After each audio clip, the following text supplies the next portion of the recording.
we got awakened by sirens, that meant a rocket attack. So my wife and I got up thinking that this was another ordinary rocket attack, which we had been used to in the past. We went into our bomb shelter downstairs, expecting to come out in a few minutes. And maybe there'd be another rocket attack or not, but we just expected the Iron Dome would knock out the missiles, and the day would go on as usual after that. This is Bible teacher Nelson Walters, and that was Pastor Howard Bass from Beersheba, Israel. Howard's brave little congregation is only 20 miles from the Gaza border. So what we were hearing about on the news that morning of October 7th, Howard and our Christian brothers and sisters in Israel were living through it. That morning, 7,500 missiles rained on Israel, some hitting Howard's town of Beersheba. They broke through the Iron Dome, as you will hear later. Then 2,000 terrorist soldiers poured into Israel from Gaza, overwhelmed the small number of defense forces, and committed horrible atrocities against the civilians in the border communities. Now today, you're going to hear about this from an eyewitness. Howard's church, Yeshua's inheritance, was right in the crosshairs. Now Beersheba, or as they call it there, Beersheba, as you'll hear, is first mentioned as the site where Abraham, founder of the Jewish people, made a covenant with the Philistine king Abimelech of Gerar. That Philistines happened to be the ancestors of Hamas and the people in Gaza, so we could keep that in mind. Isaac, Jacob, and the other patriarchs, they all lived there. But today, we're not talking about the past. We're going to be talking about the present, and Howard is going to give us the lowdown on what happened and is still happening there. You know, Howard is one of the longest standing members of this community. Back to the days when we only had a blog, before the Nelson Walters channel, and I'm proud to call him my friend. So Howard, we're so excited to have you on here. I know, all of our audience knows you and cares about you from your interviews that you've done before. And a lot of people were very anxious about your safety, safety of your congregation. So, why don't you tell us what happened on October 7th? What happened to you guys? You're in Beersheba. You're just 20 miles away from Gaza. What went on? Well, we went to bed on Friday night, all things being normal, so to speak, in Israel and in Beersheba. It was during the week of Sukkot, the Feast of Booths, or Tabernacles, as some call it. Mm-hmm. And the next day, on the Saturday, the Shabbat here, it was the last great day of the feast. And we were going to have our usual Shabbat service in Israel at 10:30 in the morning and have a celebration, of course. And then at 6:20 or 6:30, and I think in Beersheba, maybe even at 6:40, we got awakened by sirens that meant a rocket attack. So my wife and I got up thinking that this was another ordinary rocket attack, which we have been used to in the past. We went into our bomb shelter downstairs, expecting to come out in a few minutes. And maybe there'd be another rocket attack or not, but we just expected the Iron Dome would knock out the missiles, and the day would go on as usual after that. Well, this was not a usual day. I don't remember. It sure wasn't. Yeah, that was a crazy day. Not at all. So being a Shabbat on the one hand, a holiday on the other, and a festive day at that for this particular holiday, most people were not prepared for being ready, to respond to an emergency, especially in a national way. That's not to say that's a good thing, but that's the way it was. And so I don't remember another day. We've been here now 41 and a half years. I don't remember another day when we had so many sirens that required us to go up and down our stairs to go to the bomb shelter. I think we had plenty of them that morning, and it lasted here in Beersheba until the mid-afternoon. Now, they did hit Beersheba somewhere in the town. Isn't that correct? Oh, yeah. Beersheba has some hits. Our neighborhood didn't get one directly. Oh, praise the Lord. Yeah, but our neighborhood had sirens, meaning rockets were coming into our area of our neighborhood, where we live in Beersheba, the section that we live in. I bet it was just shocking to see that towns that you probably visit from time to time, heading up that way and doing just errands and various things and visiting. Yeah, It was probably shocking to see that those people were being attacked, and so of course, viciously. of course. And on Shabbat, we didn't realize yet the atrocities that were being Yes. committed. We didn't know that early in the morning. But we have, there are believers who live in those areas and who live right on the Gaza border, some of whom have had to be evacuated since then. One pastor saying for the first time that they were afraid. So they got, not that first day, he also thought the day would be normal after the first attack. But after 2 or 3 days, they realized they needed to get out of the city as well. So we began to hear more and more reports of terrorists. They weren't telling us yet, they didn't know yet how many terrorists had come over. We thought maybe 10 terrorists had come over, but over 1,000 came over. Now I've heard today over 2,000 came over. And they had a very good plan. And it turned out that the border was not secure. The terrorists shot out the cameras, broke through the fence. And again, people weren't prepared. It's been a quiet time. You get misinformation from everybody, right? Even the US gives misinformation or disinformation sometimes. Everybody does it. Israel does it. Hamas did it. Disinformation that they were not interested in an escalation at this time, over the last few weeks, even months, while in the meantime, they're planning this horrific attack. So there was also... Let me ask you another question right here while you're going on about that. And I assume none of your congregation was hurt. None of them were taken hostage. None of them were in the area, right? No, thankfully, no. Yeah. But we have it was a Shabbat because maybe they would have been traveling up to that area. They could have been inadvertently captured. By just having been up there. Yeah, because they did that. Shabbat, they were going to be coming to service. They weren't going to, they were going to stay close to home. Right. So. And even out there in that area of the Gaza envelope, as it's called, there were people who were on the road traveling, just around their area, and they did get stopped by the terrorists and killed. Yeah. So but 19 of our young women and men have been called up from our congregation. Yeah, for military service, right? Yeah. We'll talk about that. I'll ask you more questions about that in just a second, because I think that's a whole issue in and of itself. This isn't going to be a normal action. What they're talking about looks like it's going to be quite forceful, quite difficult. So I want to talk about that as well. But did you know that there's now 1,200 confirmed dead and 7,000 wounded, plus the hostages? Did you know anyone that was directly impacted, families or individuals, or were you just far enough away that you weren't aware of those? From our own congregation, nobody was kidnapped, and no family member was kidnapped or taken hostage or killed. We have heard, since then, that 3 believers who were in the army have been killed so far, that I'm aware of. But since in Israel, it's a small country, we're family. God chose a family, right? The children of Israel. So everybody, especially the young people, they know people everywhere in the country. The believers know everybody. Other people know through the military service. They know everybody in some way or other. Also, the believers, the body of Messiah here, the body of Christ is not that large, and most of us know people everywhere around the country through that. So when you hear that some of them have had, relatives, I know one pastor who had a niece, one of the ones who was killed at that nature festival.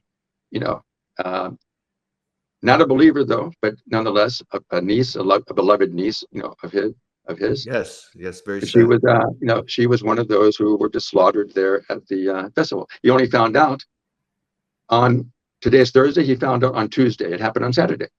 Oh, yeah. Well, so that's been part of it, is that just getting into those areas and really uncovering all the horror that happened. That's why the toll is just going up day by day. Right. Well, our son is responsible for over half of the people who are involved in clearing bodies of terrorists and residents on Kibbutz Be'eri. if you've heard of kibbutz Yes, area. yes, yeah, yeah. Okay, so he had to go in there, but they couldn't go in until they thought and made sure that all the terrorists there had actually been killed. But it's incredible what they have seen. I mean, it's horrible what they have seen. Oh yeah, that They just just the desecration of bodies and little babies horrible, and children and right? And just they have to make sure no body, no dead body, whether a terrorist or others residents, had any booby traps on them, had ah, any explosives on them before. So they had to clear all that out. You know, it took until yesterday. I'm not sure if they're still doing it today. I think it finished yesterday. Of course, these bodies were already decomposing, some of them, you know, and plus they were, yes, you know, I'm I mean, sure. just a slaughter there. It was horrible. So this Yeah. is what they're dealing with. The trauma, of course, of all of this is going to hit later. A lot of families, of course, are already traumatized, and the soldiers cannot afford to be traumatized right now. Mm. Otherwise, they won't be able to function. And this was a different situation. You know, all the past conflicts with Hamas in Gaza, beginning in 2000, the end of 2008 and 2009, when our other son had to go into Gaza at that time. Since that, all the ones since that time, which also included that time, were called military operations. None of them were called a war, and there are different reasons for that. But this time, they're calling it a war. It's the first time a war has been declared since the Second Lebanon War in 2006. I The think Saudi, we should clearly state though that the goal of the of Israel at this point is not to wipe out Gaza. It's no, it's the terrorists that I agree. they I want to agree. shut down. I agree. But So it's I mean, also, we need to be clear when we're talking about that. So we do. But just to say, legally speaking, Hamas is the elected government of Gaza. Israel yes, has every legal right to go to war against Gaza as an entity, because yes, the government are the terrorists who are, you know, doing what they're doing. So this is also a distinction that also needs to be clear. Hezbollah in Lebanon is a terrorist group in Lebanon, but they control Lebanon, including the government, but they're not elected to be the government. hmm But in Gaza, Hamas is the elected government, and they didn't have any other election since then.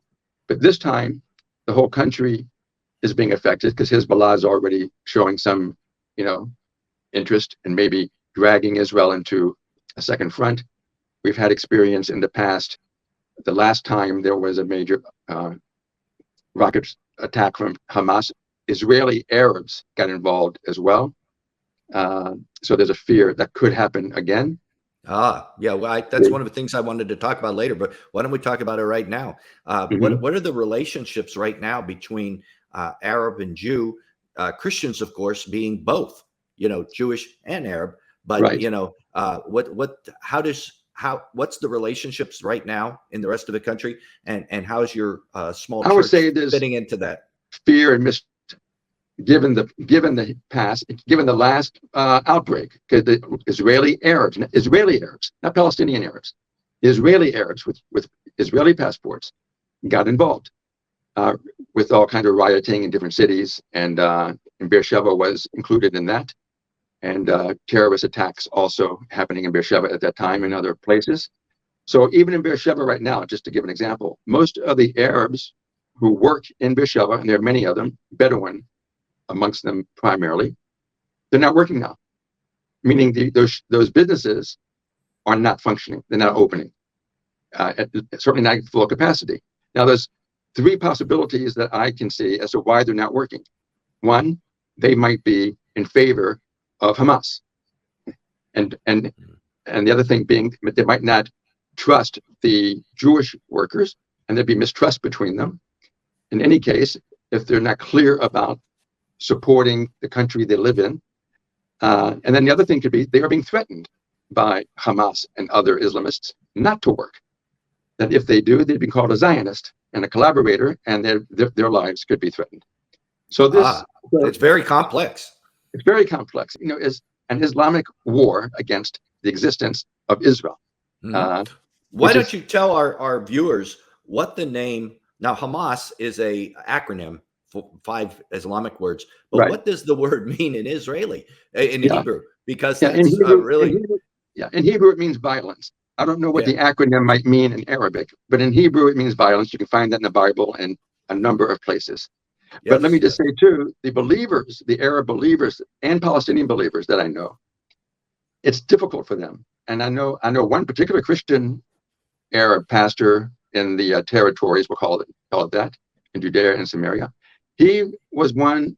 He's against Israel. Okay, he's against Israel. He helped Hmm. start a conference that's against Israel. He thinks the BDS is just fine. Okay, but he is praying for both sides. He said, okay, this is again, as believers, we all try to be as reconciliatory as we can, but we all have our view. We all have our opinions. Okay, let's leave our opinions aside while we pray for, God's will. But then at the same time, we No each one have an can be in idea. favor. No one can be in favor of the atrocities that took place, though. I mean, obviously, If they politically, don't, if they he don't, may if have they don't, issues about how the land should be divided or something like that, how right. people should be treated. But nobody could be in favor of what happened. No, If they no one. don't denounce it, yeah, but they don't denounce it, they're they are complicit. This is true for Yeah. any of us, right? Yeah, and Um, that's a big issue in the States. There's a yeah, lot of pastors who on Sunday here did not pray about it, or if they did, they were praying for both sides. Which, of course, we want to pray. They're believers in Gaza. You yeah, know, there are, they're there are. and they're innocent people there who are just Mhm. totally caught up in this. And you want to pray for them, but you don't want to pray for that No, cause that would go out and slaughter and maim and take hostages and rape and all the other kind of things. You would just not pray for that. But yet in right. the States, people are caught in this political, you got the politics on the one side, politics on the other side. And a lot of pastors are just unwilling to call evil evil in the United States. Right. Christians, we have been trained to be very conciliatory. We to love our enemy, Yes. and And pray for our especially, enemies. yes, pray for them that they be saved. We're gonna see it. There's initially, because this was so horrific, more horrific than I don't know, maybe any terrorist action. Certainly, it was more personal. 9/11 planes flew into towers. It was kind of impersonal, but this Yeah, was very personal: killing, right. maiming, taking of hostages, and Even probably the even biggest, even babies, babies. Yeah, babies. probably the greatest terrorist action of a personal level that has ever happened. But now this war is such a clear necessity to go to war because Hamas did committed acts of war. All their missiles have been acts of war. No other country, I don't think, would be willing to put up with what Israel has put up with for so long. But this was a really act of war, and not to go and try to deal with that, which I'm concerned in the end, it's not going to happen. But to deal with it thoroughly, to where Israel wins a war, not just being told, okay, you're winning, so you have to stop now. Because you're winning, we want you to Well, stop. that's going to happen. You know It's going that to happen. Yeah, the world opinion is already against Israel, but because it was so horrific, they came out, in sympathy. But that sympathy is going to turn as soon as right. there's a boot in Gaza, an Yeah. Israeli boot in Gaza. That sympathy is going to flip, and there's Well, going it's to be already calls. flipping. There's It's already going to flipping. Yeah. From the yeah, air there's raid, going to it's be already flipping for the destruction from the air. It's yeah. already being called. And again, Hamas propaganda and fake news is very powerful, and the people keep falling for it all the time. They keep falling for it all the time. Yeah, Uh, well, because they want to. That's what their slant is. Their yeah, tribe, their tribes, not just Islamic or Jewish tribes, but the tribes throughout the world. Certain tribes are anti-Israel. and I just want to say, because I don't, in terms of the Arab believers, we do have a good relationship, and despite the differences, but because of predispositions regarding prophecy, if an Arab believer believes that Israel, if God is finished with Israel, in other words, Israel does not need to exist now as a nation state for Jewish Ah, people.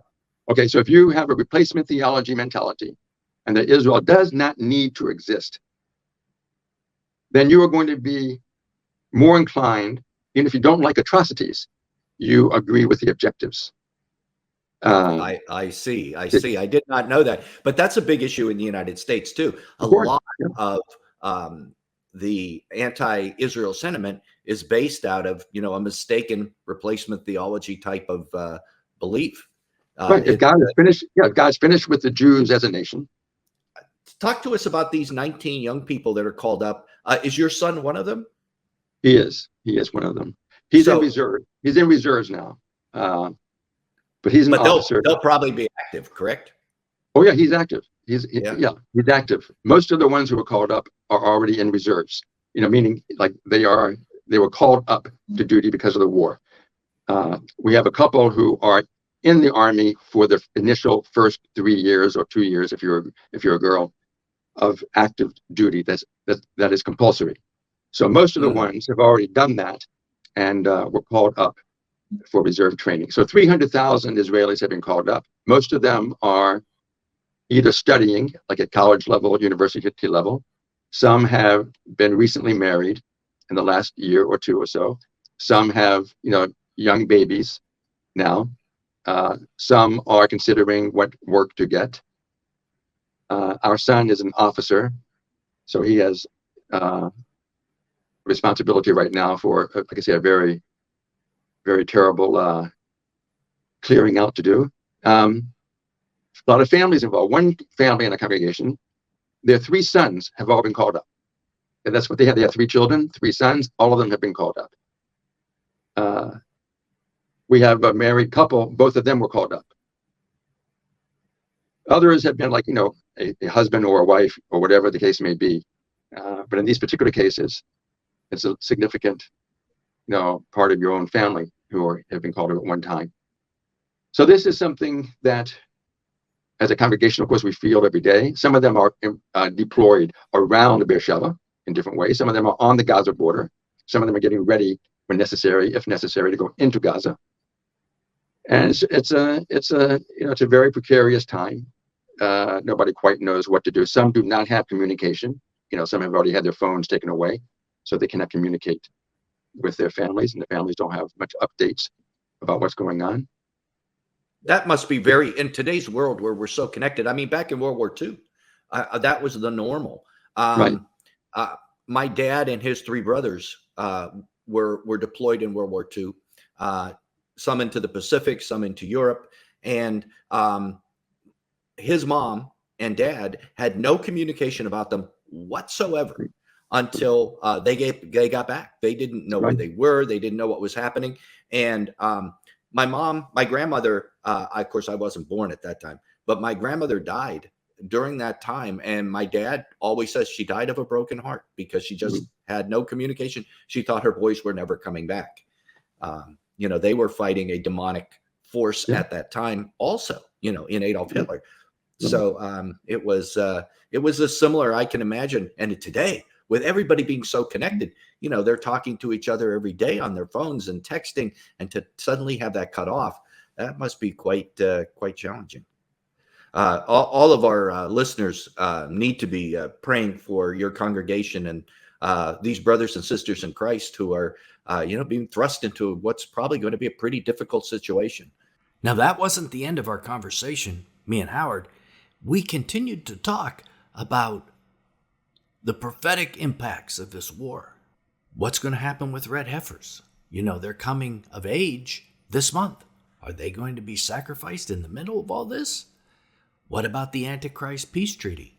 It seemed that Saudi Arabia and Israel were just about ready to come to a peace agreement, and then, boom, then happens this war, which wasn't an accident, by the way, in my opinion. And how does Hamas fit into Bible prophecy? Well, if you click right here, we go over how Iran and Hamas fit into Bible prophecy in extreme detail. So if you want to know what's going to happen next, well, click right here. Till then, this is Nelson, and I'll see you then.